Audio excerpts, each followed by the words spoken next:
बोलिए सद्गुरु भगवान की जय।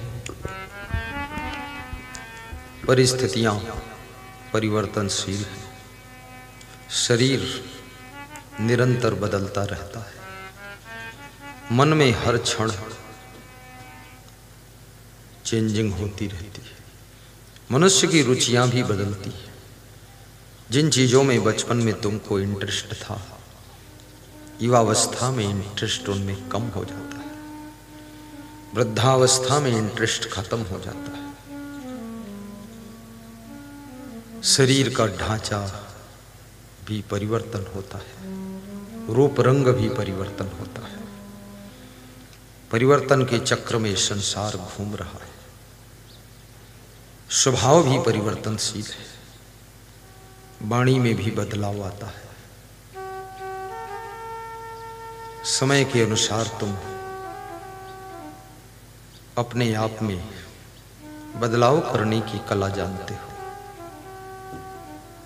सदगुरु कबीर साहब कहते हैं, ये जियरा तई अपने दुखई संभार, जही दुख व्यापी रहा संसार। हे जीव, तू अपने आप को दुखों से बचा। जो दुख सारे संसार में व्याप्त है, बच्चे भी दुखी हैं, नर नारी दुखी हैं, जवान बूढ़े दुखी हैं, पढ़े लिखे दुखी हैं, अनपढ़ भी दुखी हैं। उस दुख से अपने को बचा। ये जियरा तई अपने दुख संभार, यही दुख व्यापी रहा संसार। दुख, श्री कृष्ण कहते हैं, दुखेश अनुद्विग्न मना। जो दुख में उद्विग्न नहीं होता है, दुखी नहीं होता है, प्रभावित नहीं होता है।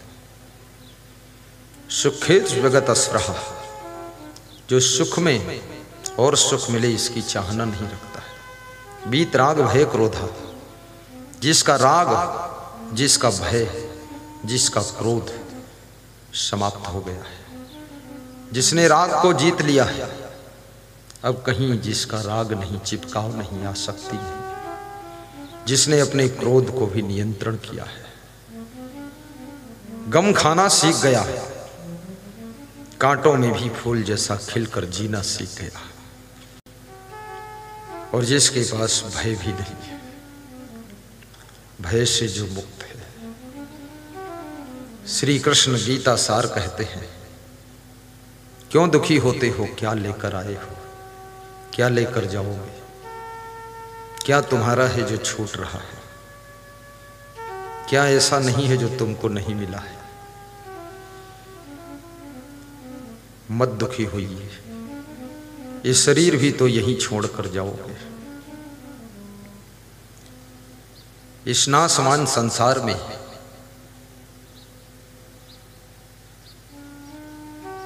मोह ममता करके इतना दुखी क्यों होते हो। ये हाथ, ये शरीर भी साथ नहीं जाता है।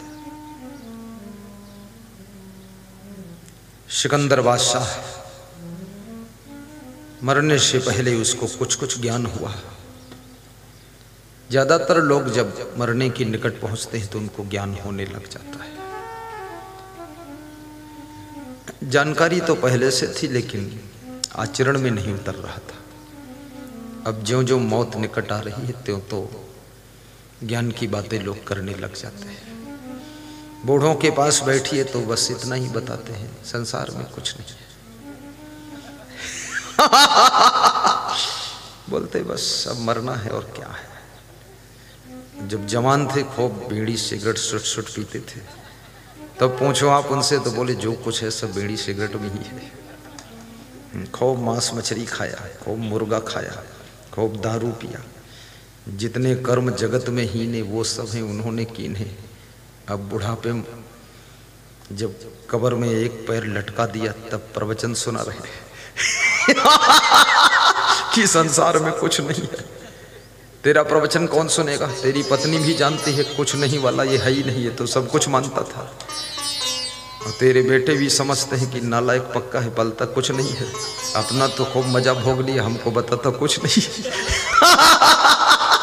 उसका ज्ञान कोई लेने वाला नहीं। कौन लेगा ज्ञान? संसार में कुछ नहीं, संसार में जो है सो है, कुछ नहीं है ऐसा भी कहना गलत। ये तो उस व्यक्ति के शब्द हैं जो घोर निराशा में डूबा हुआ व्यक्ति है।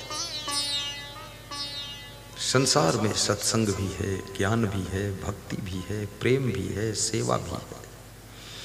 संसार में सुविधा भी है, धन भी है, दौलत भी है, परिवार भी है, समाज है, सब है। लेकिन जैसा है वैसा उसको समझो तो दुख नहीं होगा।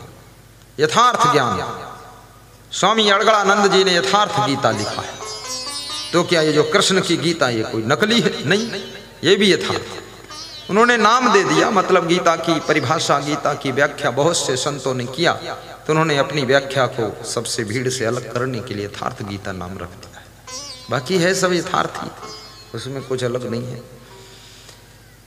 तो जीवन में यथार्थ का बोध हो जाए, सत्य का बोध हो जाए, जैसा संसार है वैसा इसका ज्ञान हो जाए, ये समझ में आ जाए जैसा है।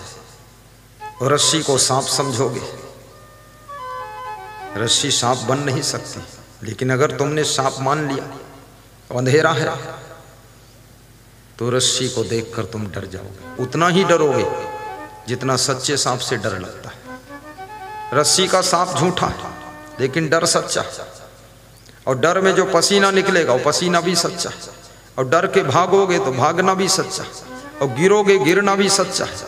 और हाथ पांव में चोट लगेगी वो भी सच्चा है। लेकिन रस्सी का सांप झूठा है।